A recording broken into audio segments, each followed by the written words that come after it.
Fashion is a good indicator of how culture oppresses and how cultural ignorance can facilitate that oppression. European dress has a long history of browns and black. Religion and social conformity have played their part in the importance of uniformed dressing, and the idea that less is more. Commercial production is also a significant factor. This makes it easier for people to dress alike, and the more that people dress alike, the more difficult it is to be different.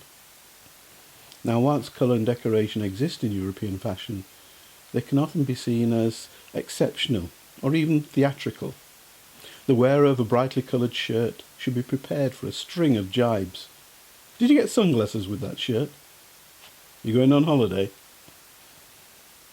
African people are known for bright coloured clothing and decorative accessories. It's almost become a stereotype, with various accompanying slurs such as the pimp look, ghetto style, ghetto fabulous, garish and tasteless. It's been said by sociologists that black people wear excessive amounts of jewellery because they can't get bank accounts. As a result of these views, and in order to be accepted in European societies, many black people purposely dress down. Today, having been heavily Europeanized, black people have become as guilty of the jibes and the slurs as white people. I've been engaged in the reggae dancehall scene for decades, in part because, without being political, the scene reflects those African values of colour, decoration and statement marginalised by European culture. My own experience is that I have faced more negative jibes from black people regarding style than from white people. The colour and decoration of dancehall dress only becomes garish and tasteless when judged in European cultural values. When we apply African cultural values, it becomes normal. Flary is a term used in the reggae dancehall scene. In standard English it means gaudy and showy, whereas in the dancehall scene, flary means stylish, looking good. This alone sums up the style dichotomy between African and European. This dichotomy is exposed when we look at men's formal wear. Now, I use men's formal wear as an example because this is an area where there exist firm rules and customs, and it's an area of fashion least influenced by changing trends. In European men's formal wear, I think it's represented best by the tuxedo.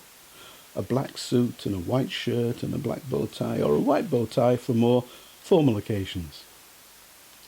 If we compare this with the West African formal dress, then we see the agbada.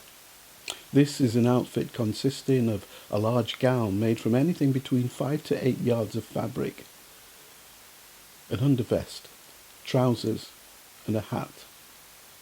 The outfit comes in a variety of strong colours. I have one in white and gold with gold embroidery. The entire ensemble is matching, including the shoes and the bag. Now, comparing these two style statements explains popular fashion misconceptions. European men's formal wear is driven by cut, shape, fit and make, whilst African dress is more about the textile, including colour and decoration. Europeans view African dress as traditional and unchanging because they're looking for the cut, the shape, the fit and the make. Africans view European dress as traditional and unchanging because they're looking for the fabric and the decoration. Black people who have lost any sense of their African heritage will always be wary of dressing up and will view those who do so as ghetto or pimped. Those who are in touch with their African heritage know that the African continent, north, south, east and west, is alive with colour and decoration, and this is part of their heritage.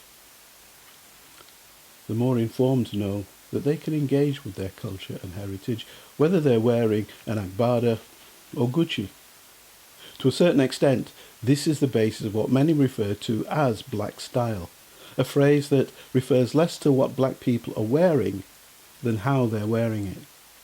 Ironically, whilst many black people try to dress down, European fashion houses exploit African and so-called black style to bring tints of colour and originality into mainstream fashion. Unfortunately, black style has never been seen as anything other than colloquial, fringe, even ghetto, and as such has no real weight. Sociologically, it's been categorised as consequential or about rebellion. Unfortunately, Eurocentric blacks contribute to this.